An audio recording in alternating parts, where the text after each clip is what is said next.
김이 모락모락 나는 족발을 집에서 먹고 있어요. 어떻게냐고요? 네, 맞아요. 오늘은 우리 엄마가 족발을 해주신 날이거든요. 프랜차이즈나 배달 족발은 거의 수입 쪽이잖아요. 한돈 생족도 별로 비싸지 않으니 정육점에 미리 맞춰 이 방법대로 맛있는 한방 족발을 만들어 보세요. 만든 여러분을 스스로 칭찬하게 되는 홈메이드 한방 족발 함께 만들어 볼까요? 먼저 정육점에 4인 가족 기준으로 미니족 2벌 정도를 얘기해 놓으세요. 족발 삶는 시간을 줄이기 위해 세로로 잘라달라 요청하세요. 핏물을 제거하기 위해 3시간 이상 찬물에 담가둡니다. 물에 담가 놓았던 족발은 깨끗한 물이 나올 때까지 세척해줍니다. 한방 족발 식재료가 좀 여러가지 있어서 같이 정리하고 갈게요. 빨간색 별 표시가 된 재료들은 흔치 않은 것이어서 미리 구입해야 할 것을 표시해 놓은 거예요. 대부분 족발의 잡내를 없애는 식재료이지만 로드유와 흑설탕은 족발의 색과 당도를 위한 재료입니다. 족발을 찍어 먹을 양념새우젓도 무척 중요하겠죠? 이 방법대로 만들어 보세요. 족발의 깊은 맛을 한층 배가시켜준답니다.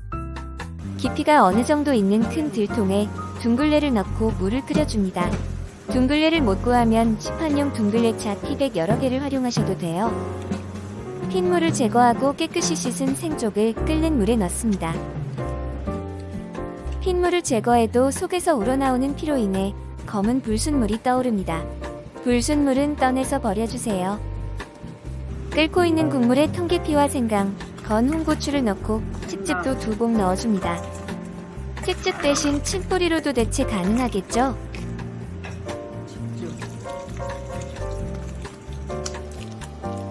이제 뚜껑을 덮고 30여 분 동안 푹 끓여줍니다. 족발이 끓는 동안 스테인리스 다시망에 화자오라고 불리우는 산초와 팔각을 넣고 집된장도 1스푼을 듬뿍 퍼서 넣어 준비합니다. 30분 동안 끓임으로 중간중간 국물 잔여량도 체크하고 고기의 익음 정도도 살펴주세요. 끓는 국물에 만들어 놓은 스텐 다시망을 투입합니다. 깨끗이 세척이 된 씨를 제거한 사과도 넣습니다. 사과는 돼지고기 잡내를 제거하는 데 탁월하답니다.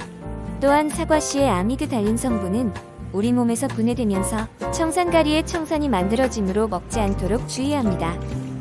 한방 쌍화탕이 있다면 그것도 한 병 넣어주세요. 윤기 흐르는 갈색은 맛있는 족발의 상징이죠. 발색과 단맛을 위해 노두유와 흑설탕도 넣습니다. 예전 캐러멜 색소 같은 역할을 하는 노두유는 한 병당 3-4천원이면 살 수 있어요. 이제 마지막 양념인데요. 양조 간장으로 간을 맞춥니다. 족발과 국물이 갈색이 될 때까지 조리는 작업을 하므로 처음에 간을 너무 세게 하지는 말아야겠죠? 10여 분을 더 끓였더니 시켜먹는 족발의 예쁜 색이 얼추 올라왔네요. 불을 줄이고 10분 정도만 더 끓입니다. 그 사이 양념새우젓을 맛있게 만들게요. 새우젓 2스푼, 간 마늘 3분의 2스푼, 대파의 파란 부분을 다져서 1스푼, 고춧가루 1스푼, 식초 4스푼, 미림과 같은 맛술을 식초와 비슷하게 3-4스푼 넣고 섞어주면 족발을 더욱 맛있게 만들어주는 양념새우젓 완성이에요. 말이 좀 빠르죠? 자세한 비율은 자막을 참고해주세요. 그럼 맛있는 족발을 꺼내볼까요? 김이 모락모락 나는 맛있는 족발이 구수하고 달큰한 향과 함께 완성되었습니다.